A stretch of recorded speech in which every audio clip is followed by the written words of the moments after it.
The town library was a sanctuary for many, including me. I always found comfort amidst its tall wooden shelves and the scent of old pages. That day, as the sun streamed through the large windows, casting a warm glow on everything, I was engrossed in the romance section, trying to find a book that I hadn't read. A soft thud and the flutter of pages startled me, and I looked up to find myself almost nose to nose with a man who appeared just as surprised. He had hazel eyes that sparkled with amusement and a slightly disheveled tuft of brown hair. "Oh, I'm so sorry," I stammered, realizing I'd knocked a few books out of his hands. "I should have been more careful." He chuckled. "No harm done. I'm David." He extended a hand to help pick up the scattered books. "Amelia," I replied, grateful for the friendly gesture. As we collected the books, our fingers brushed against each other, causing a tiny jolt of electricity. I glanced up to see if he felt it too. From the faint blush on his cheeks, it seemed he did. "So, Amelia," David began, breaking the momentary silence, "are you always this engrossed in your book choices?" I laughed. "Only when I can't decide on my next fictional escape. How about you? What brings you to the library?" "I've been trying to find a good book on photography," he admitted, pointing to the stack in his hands. "It's more than just a hobby for me." Our conversation turned to hobbies, dreams, and even our favorite foods. It was surprising how easy it was to talk to David. We ended up abandoning our book search and found a cozy corner in the library's cafe. Hours seemed to fly by as cups of coffee turned cold and our conversation delved deeper. "I've always loved this library," David confessed, looking around with a nostalgic smile. "I used to come here with my mom. She'd read to me for hours." "Sounds lovely," I said, thinking about my own childhood memories. "It was," David replied with a distant look in his eyes. "But things change." There was an unspoken depth to that statement, hinting at stories yet untold. It made me even more curious about him. We left the library with a promise to meet again. From that day on, David and I were inseparable. Each date felt like an exploration, not just of the places we went to, but of each other's worlds. The bond we shared grew stronger, leading us to a beautiful wedding day where I felt like everything was falling into place. Yet, amidst all the joy, one figure stood out, casting a long shadow on our happiness. David's mother, Mrs. Marion Hughes. Her sharp gaze always seemed to linger on me a little too long, her smiles never quite reaching her eyes. I hoped that with time, she'd see how much David and I loved each other and accept our union. But that was a hope soon to be tested. The excitement of expecting a baby was overshadowed by the constant nausea and fatigue I felt. Every morning was a battle, and by evening, I was utterly exhausted. David watched with concern, always by my side, supporting me in every way he could. One evening, after a particularly rough day, David approached the subject. "Amelia, maybe we should think about moving closer to family for a while, just until the baby comes." I hesitated. Moving back to David's family home meant being closer to Marion. "Do you think that's a good idea?" I asked, uncertainty in my voice. He took my hand gently. "It's just a thought. Mom did raise 3 kids. She might help with the baby stuff, and more importantly, support you when I'm at work." I pondered over it. "I'm just worried about how things are with your mom," I admitted. David sighed. "I know Mom can be a bit difficult, but she's still family. Maybe with the baby on the way, things might change. Give her a chance?" With a deep breath, I agreed. "All right, but if things get tough, we need to have a backup plan." The move happened quicker than I anticipated. David's childhood home was a large, old-fashioned house with creaking floorboards and a sense of history. The first day we arrived, Marion greeted us at the door, a broad smile on her face. "Welcome home, David," she said, hugging her son tightly. Then, turning to me, her tone softened. "And you too, Amelia. I hope your stay here is comfortable." For the first few days, Marion was the image of a doting mother-in-law.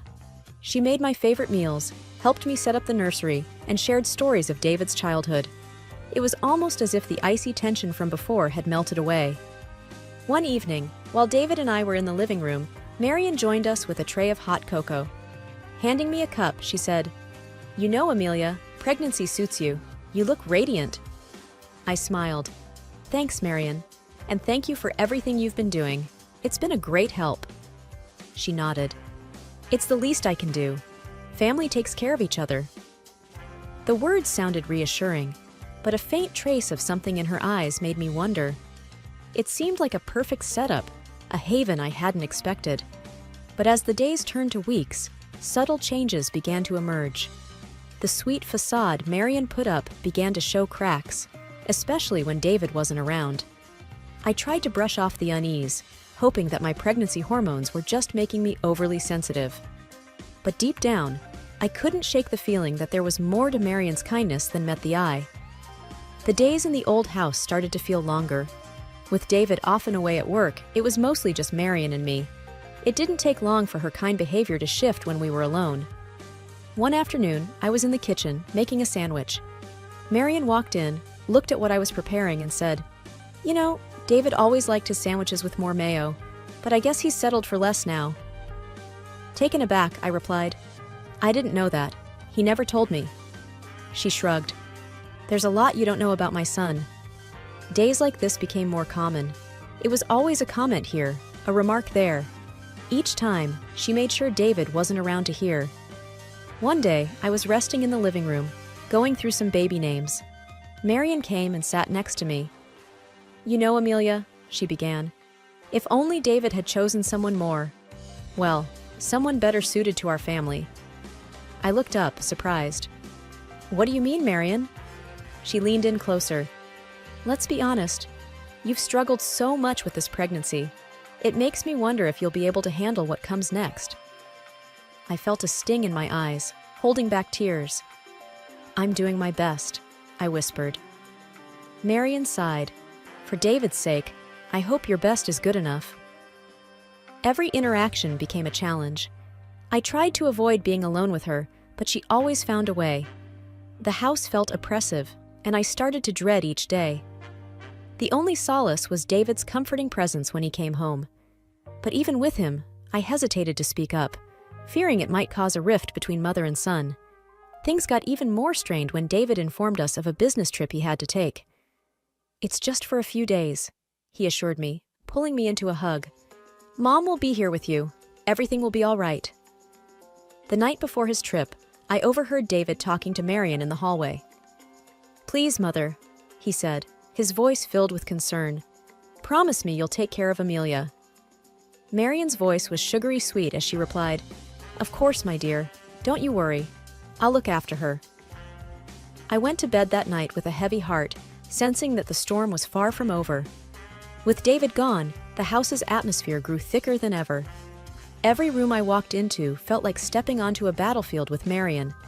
But as the days went by, I realized that I couldn't just keep dodging her verbal attacks.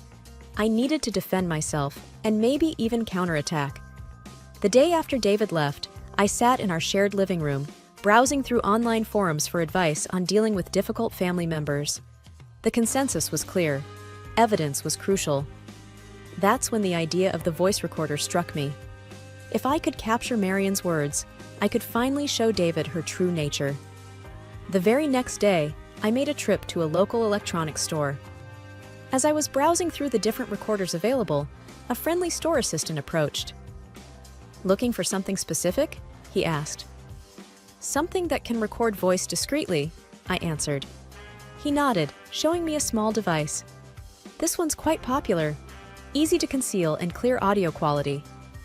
I bought it immediately, feeling like I'd acquired a shield against Marion. Upon returning home, I found Marion in the living room.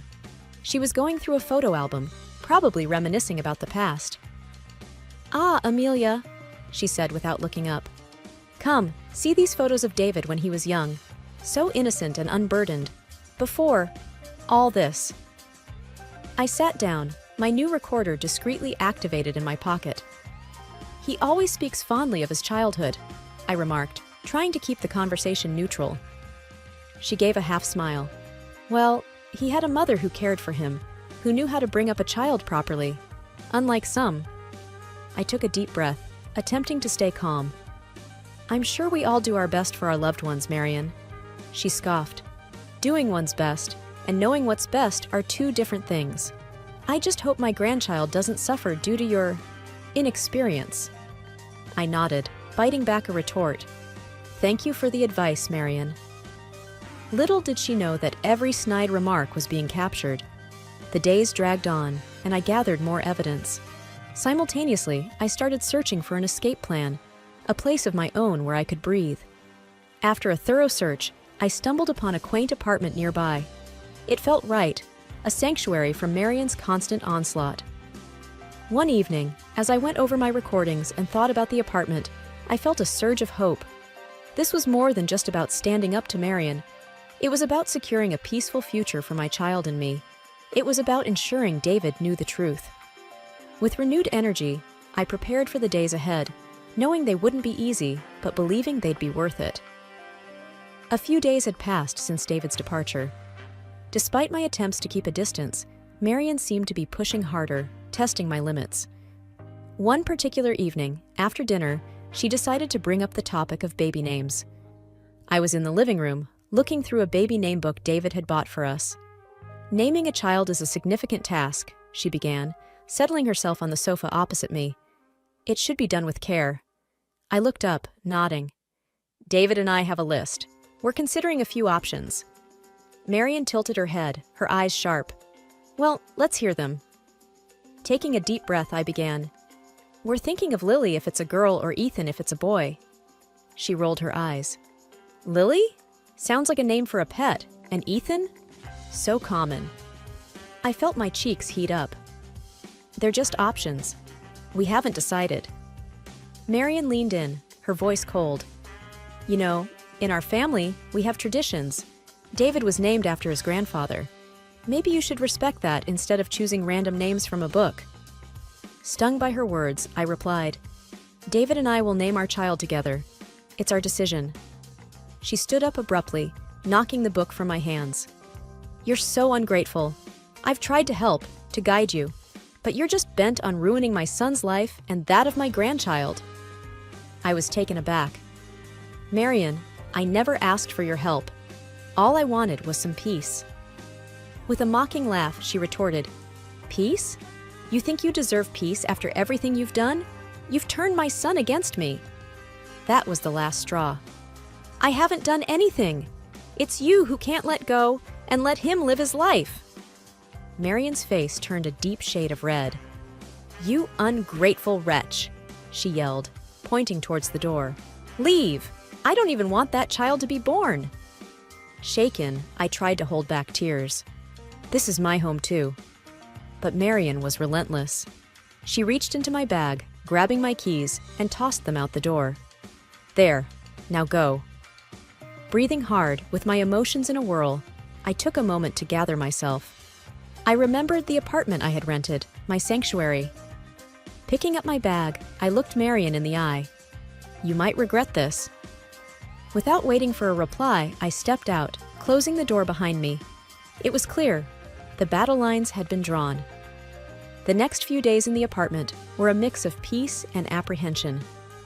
I missed David terribly and worried about how he would react to everything once he returned. The day of David's return finally arrived. My phone buzzed with a message from him. Just landed. Coming home soon. Can't wait to see you. I replied, I'm at the new apartment. Call me when you get to the house. 2 hours later, David called. His voice was a mix of confusion and concern. Amelia, why are you in an apartment? Where's all your stuff? Why aren't you home? I took a deep breath. David, there's a lot you need to know. After explaining everything, from the voice recordings to the final confrontation with Marion, there was silence on the other end. Then, I'll be there in 10 minutes. When David arrived, I played him the recordings. His face turned from shock to anger with every word Marion spewed. When it ended, he looked devastated. I can't believe she said all those things to you. I'm so sorry, Amelia. Taking his hand, I said, David, it's not your fault. I just couldn't stay there anymore. David's eyes were fierce. We're confronting her together. We drove back to the house, and as we entered, Marion was sitting in the living room, feigning surprise. David, welcome back. Where's Amelia? David's voice was ice cold. "She's right here, and we've heard everything." Marion looked between us, trying to gauge the situation. "I don't know what you're talking about." Without saying a word, David played one of the most damning recordings. Marion's face paled. When it ended, David's voice trembled with anger. "How could you, Mother? She's carrying our child, your grandchild." Marion's eyes darted around, searching for an excuse. "David, you don't understand. I was trying to protect you." David cut her off. "Protect me? By tormenting Amelia? That's not protection. That's cruelty." Marion started crying. "I just wanted the best for you." David shook his head. "Your version of the best isn't what I want. Amelia and our baby are my family now. You need to respect that." Marion sobbed harder, trying to reach out to David, but he stepped back. "I need some time, Mother. Away from all this." Taking my hand, David led me out of the house, and we drove back to the apartment. The rift between mother and son was evident. But in that moment, our bond grew stronger, united against the deceit we had faced. The new apartment was a stark contrast to the opulence of the house we had left. It was cozy, with sunlight streaming in through large windows. There was something liberating about this modest space. It felt like the fresh start we desperately needed, a place where David and I could rebuild our life and prepare for the arrival of our baby without any dark clouds hanging over us. David and I spent the first few days setting things up. We transformed the second bedroom into a nursery, picking out neutral tones for the walls and assembling furniture piece by piece. As we painted the baby's room one afternoon, David said, "You know, all things considered, this place feels more like home than the big house ever did." I smiled, dipping my brush into the paint. "It does, doesn't it? It's smaller but feels warmer." While putting up a shelf, David found a photo from our wedding day, tucked inside a book. "Look at us," he remarked, passing me the photograph. Our smiles radiated pure joy, blissfully unaware of the storms ahead. "We've come a long way since then," I mused, placing the photo on the freshly painted shelf. "But we've also grown stronger together." David wrapped an arm around me. "I still feel guilty, Amelia. I thought going back to that house, to my mother, would be the solution. How wrong I was." I looked up at him. "It's not your fault, David. We made that decision together, and now we're starting anew, together." A few days later, an unexpected package arrived. No return address, but we recognized the handwriting. Inside was a meticulously knit baby blanket, soft to the touch, accompanied by a note. Reading it aloud, David's voice was filled with mixed emotions. "I hope this can mend our relationship. Marion." We exchanged glances, both pondering the same question. Could things ever go back to the way they were? After a deep sigh, I said, "It's a beautiful blanket, and I appreciate the effort, but—" David nodded in understanding. "I know. We need to protect our peace, our family. The past has shown us that." We were unified in our decision. Our focus was the life we were creating, the family we were building, and the love that remained unshakable. The baby's imminent arrival was our beacon of hope, and every corner of the apartment was a testament to that. We had carved out a sanctuary, distancing ourselves from past hurts and looking forward to a future filled with love and trust. Our new apartment became a symphony of baby cries and joyous laughter. Sophie, with her tufts of brown hair and curious hazel eyes reminiscent of David, was our pride and joy. The tough times we'd weathered seemed distant, like a storm that had passed, leaving only clear skies behind. David and I often found ourselves marveling at the little life we'd created. Late one night, as we were both up attending to a fussy Sophie, he looked at me with admiration. "You're incredible, you know. Getting through everything with Marion, and now being such an amazing mom." I smiled, gently rocking Sophie. "We did it together, and look at what we have now." I gestured to our daughter, who was slowly drifting back to sleep. One Sunday afternoon, as Sophie played on her mat, David proposed a little outing. "How about a trip to the library tomorrow? It's where our story began. I think it's time Sophie knows that place." I nodded in agreement. "Sounds perfect. We can make it a family tradition." The next day, the library greeted us with its familiar silence. We showed Sophie the very spot where we had met. David, holding her little hand, whispered, "This is where I met your mom, where our family's story began." In that moment, standing in the midst of aisles filled with countless stories, we felt grateful for our own. We had faced challenges, yes, but they had shaped our journey, guiding us to this present moment. The library had been the start of our story, and now it played a part in Sophie's. As days turned into weeks and weeks into months, life continued its rhythm. We shared tales of bravery and love with Sophie, always emphasizing the importance of standing up for oneself and one's family. Marion, although a part of our past, barely featured in our conversations. One evening, while putting Sophie to bed, I realized the true weight of the decisions we had made. By choosing our family's happiness and well-being over external pressures, we had set a foundation for Sophie to grow up, knowing the value of love, trust, and resilience. With Sophie asleep, I walked out to the living room where David was waiting. We sat, hands entwined, looking at the city lights. The world outside held challenges and uncertainties, but in our little apartment, there was only warmth, love, and the promise of many tomorrows.